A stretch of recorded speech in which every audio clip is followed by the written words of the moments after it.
महोत्सव, ये है अमृत महोत्सव, ये है अमृत महोत्सव, ये है अमृत महोत्सव, ये है अमृत महोत्सव। आओ मिलकर मनाए।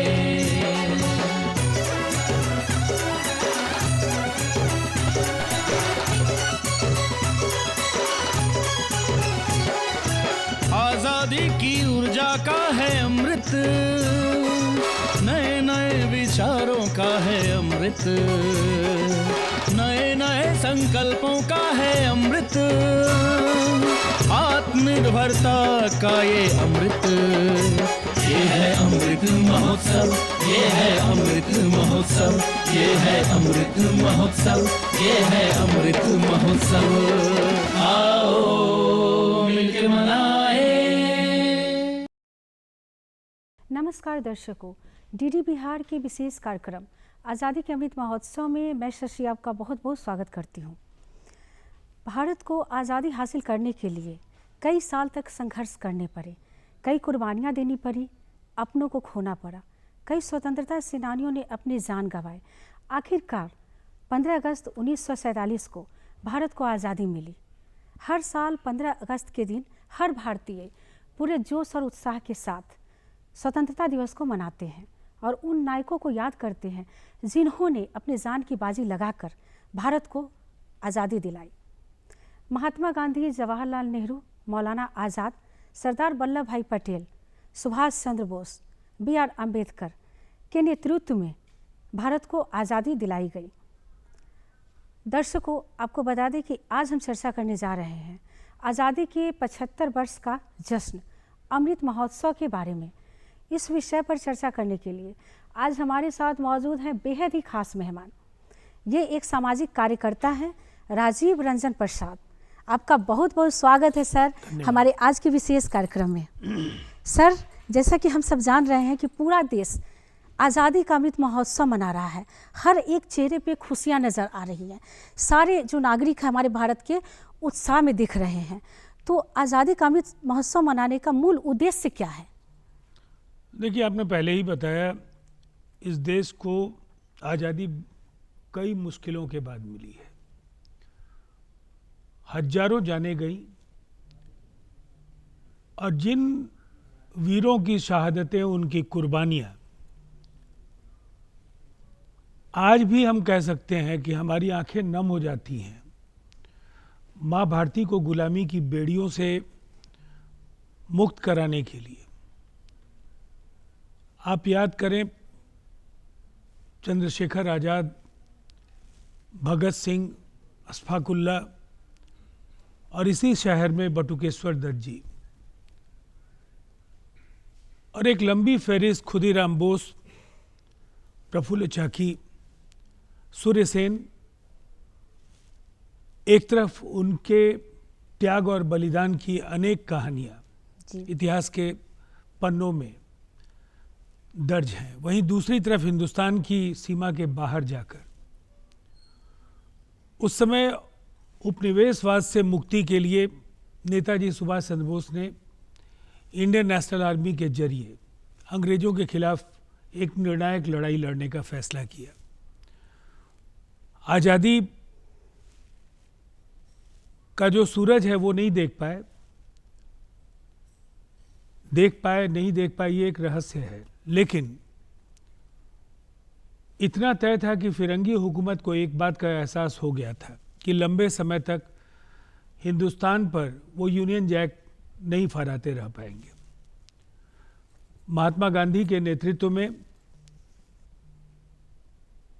पंडित जवाहरलाल नेहरू, डॉक्टर राजेंद्र प्रसाद, बाबा साहब अम्बेडकर, मौलाना अबुल कलाम आज़ाद और ऐसे अनेक युवा नेता, जिसमें लोकनायक जयप्रकाश नारायण थे, जिन्हें 1942 का नायक और 1974 का महानायक भी कहा जाता है जी। इनके नेतृत्व में स्वाधीनता संग्राम ने आखिरकार अपने लक्ष्य को हासिल किया। और इसीलिए जब हम 1947 15 अगस्त को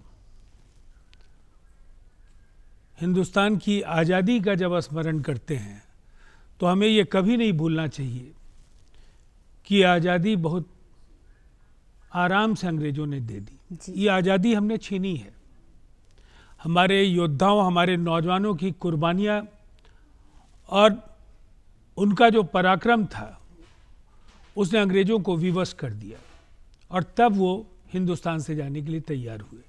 इस आज़ादी को संभाल कर रखना है और अब आज़ादी का जो व्यापक जो अब उसकी जो परिभाषा है, आज़ादी गरीबी से, भूख से, बेकारी से, और मैं समझता हूँ सरहद हो, भाषाएं हो, लैंगिक असमानता हो जी, इन सब से आज़ादी चाहिए। और इस दिशा में ये जो 75 वर्षों का जो सफ़र है, निसंदेह हमने सफलता के कई आयाम तय किए और हम ये कह सकते हैं कि इन 75 वर्षों में सरकारें अनेक बनी। हर सरकार कुछ ना कुछ ऐसा करती गई जिससे हिंदुस्तान का मस्तक ऊंचा होता चला गया। जी जी, अभी आपने कहा कि आज़ादी हमें यूं ही नहीं मिली, काफ़ी कुर्बानियों के बाद मिली, काफ़ी कुछ खोना पड़ा इसके लिए, तो इस बात को हमें समझना होगा। सर, ये जानना चाहूँगी कि आज हमारा देश हिंदुस्तान बहुत तेज़ी से विकास कर रहा है, हर क्षेत्र में प्रगति के पथ पर है, तो एक आम नागरिक होने के नाते आपके क्या विचार हैं? निसंदेह भारत ने कामयाबी के झंडे गाड़े हैं और आज चाहे वो अंतरिक्ष विज्ञान का क्षेत्र हो, अभी आपने देखा चंद्रयान 3 के सफलतापूर्वक लॉन्च के जरिए हिंदुस्तान ने ये महसूस कराया कि हम इस क्षेत्र में भी सर्वश्रेष्ठ हैं। जी, दूसरी तरफ चाहे वो देश की सुरक्षा से जुड़े अनेक हथियारों का निर्माण इस देश में करने का सवाल हो या प्रौद्योगिकी और तकनीक के जरिए हिंदुस्तान को नई ऊंचाइयां दिलाने का सवाल हो, हमने वो सब कुछ हासिल किया है जिसके हम हकदार हैं। लेकिन सबसे बड़ी जो खुशी की बात है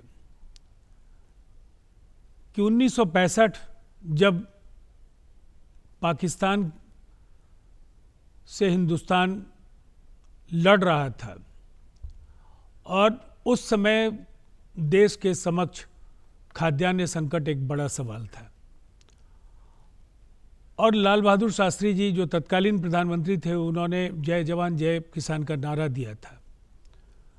देश ने उस दिशा में काम करना शुरू किया और हम कृषि के क्षेत्र में आज आत्मनिर्भर हैं और आवश्यकता पड़ने पर दुनिया के अनेक मुल्कों को मुश्किल वक्त में हम खाद्यान्न दे सकते हैं।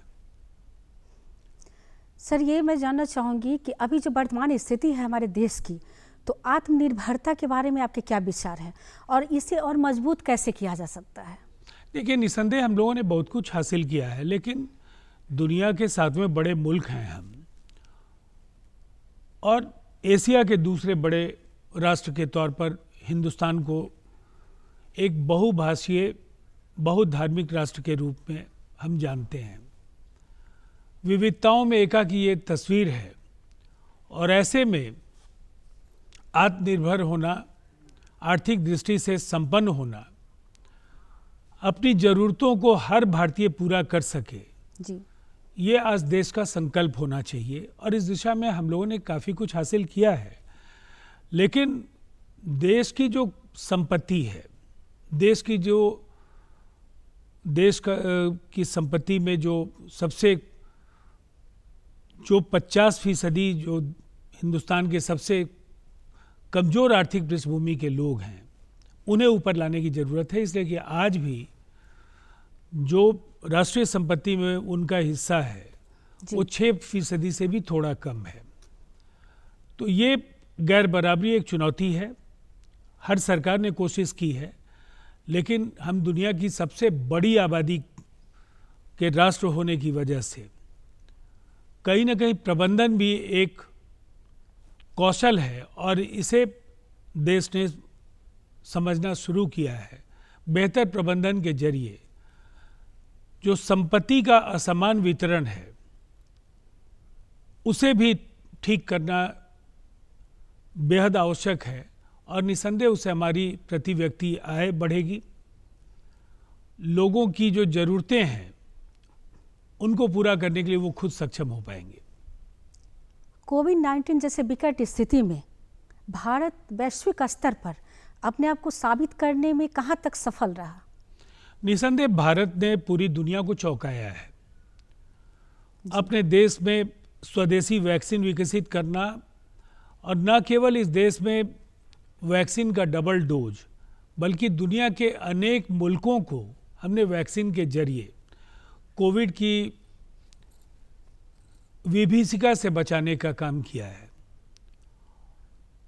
और इसीलिए इस क्षेत्र में जो एक बड़ी कामयाबी है, जहां पश्चिमी राष्ट्र जो विकसित राष्ट्र हैं वो इस संकट के समक्ष नतमस्तक दिख रहे थे, भारत ने न केवल डटकर मुकाबला किया, संकट में जो फंसी हुई मानवता थी पूरी दुनिया में उनकी मदद करने का काम किया। सर, अगर हम अगले 75 साल बीते 75 साल पर नज़र डालते हैं तो हमने क्या क्या विकास किया है और कितना विकास किया?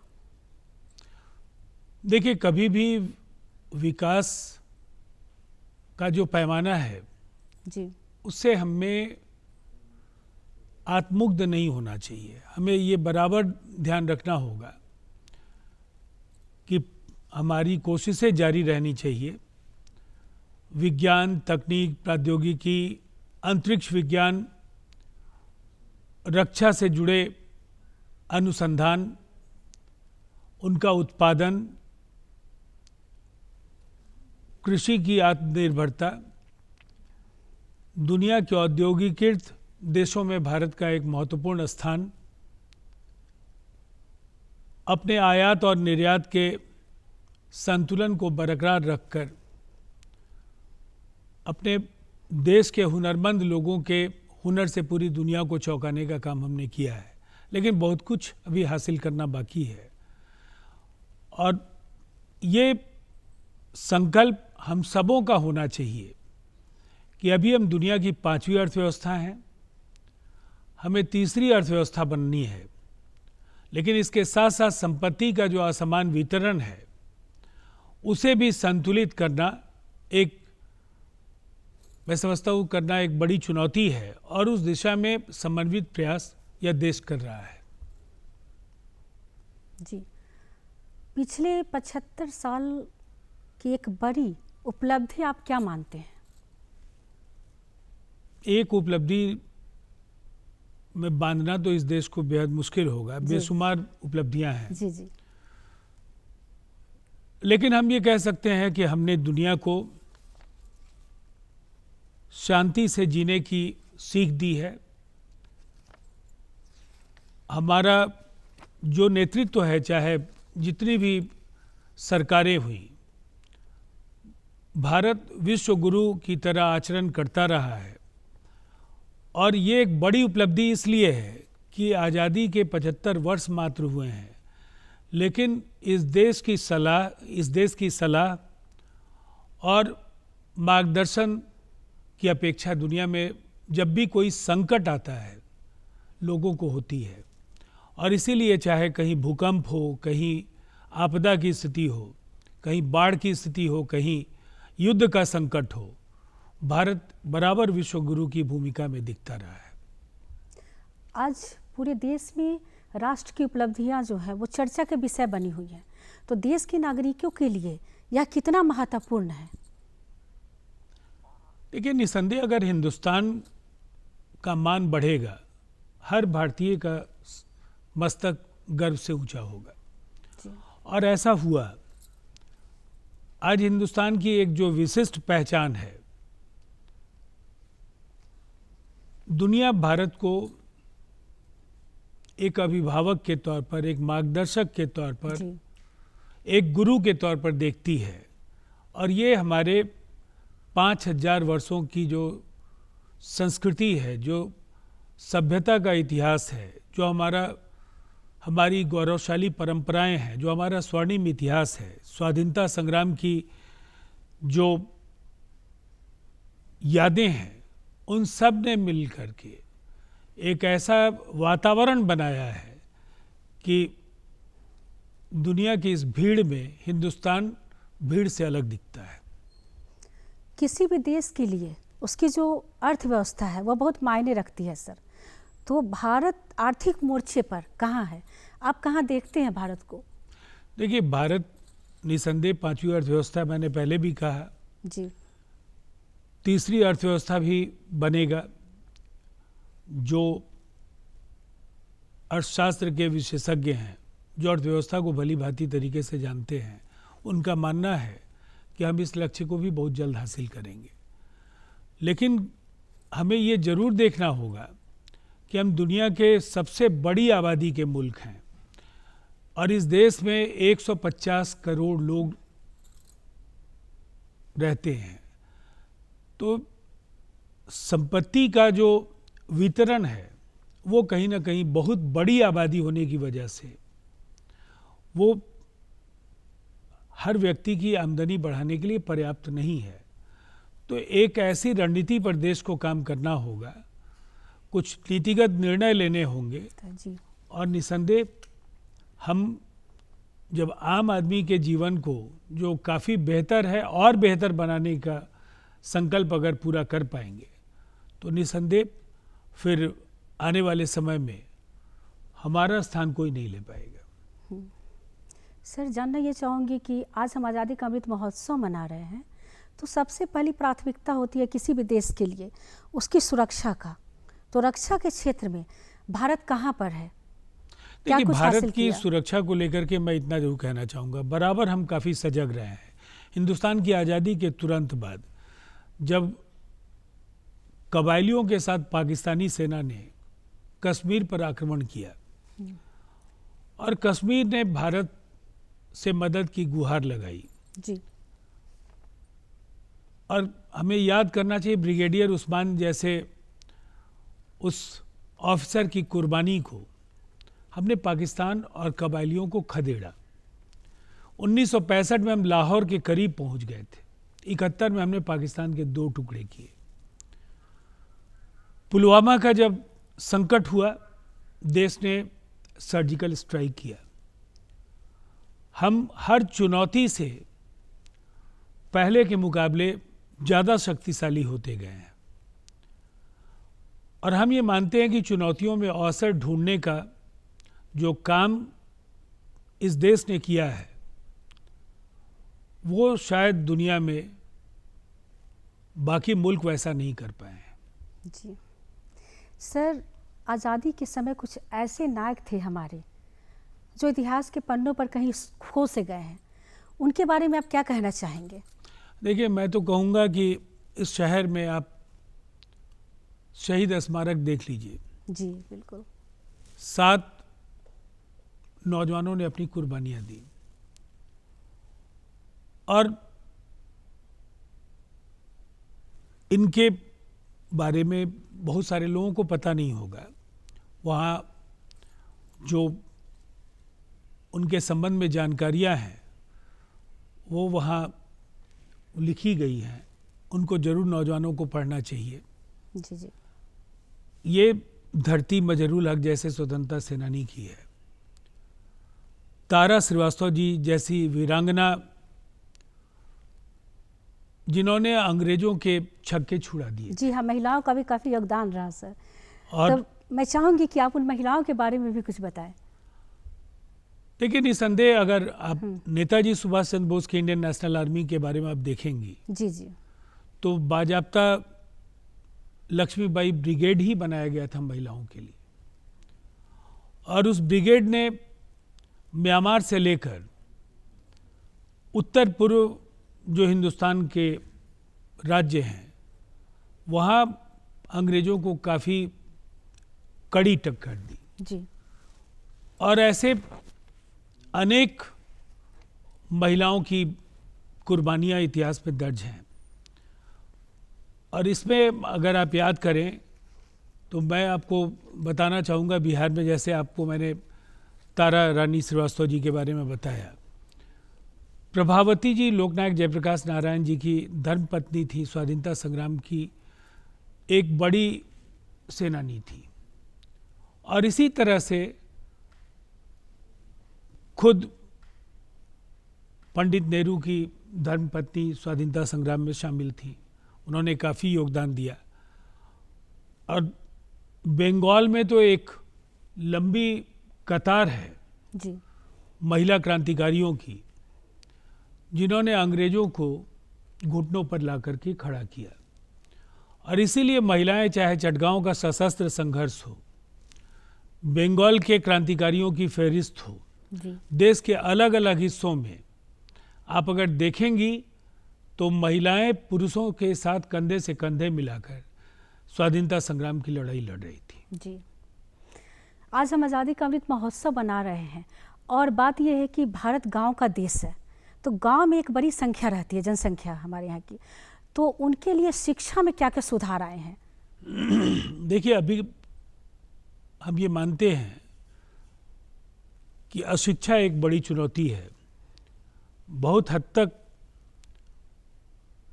अशिक्षा के खिलाफ हमारा अभियान चला है और शिक्षित लोगों के और साक्षर लोगों की तादाद में काफ़ी इजाफा हुआ है।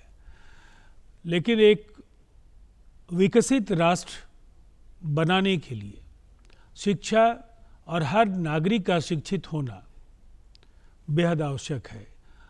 अभी इस लक्ष्य को पूरा करने के लिए केंद्र सरकार और राज्य सरकारें अनेक योजनाओं पर काम कर रही हैं।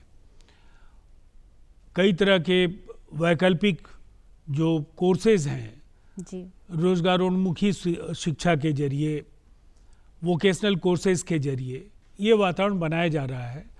और मुझे लगता है बहुत सारी चुनौतियां हैं, उन चुनौतियों को धीरे धीरे हल करना है।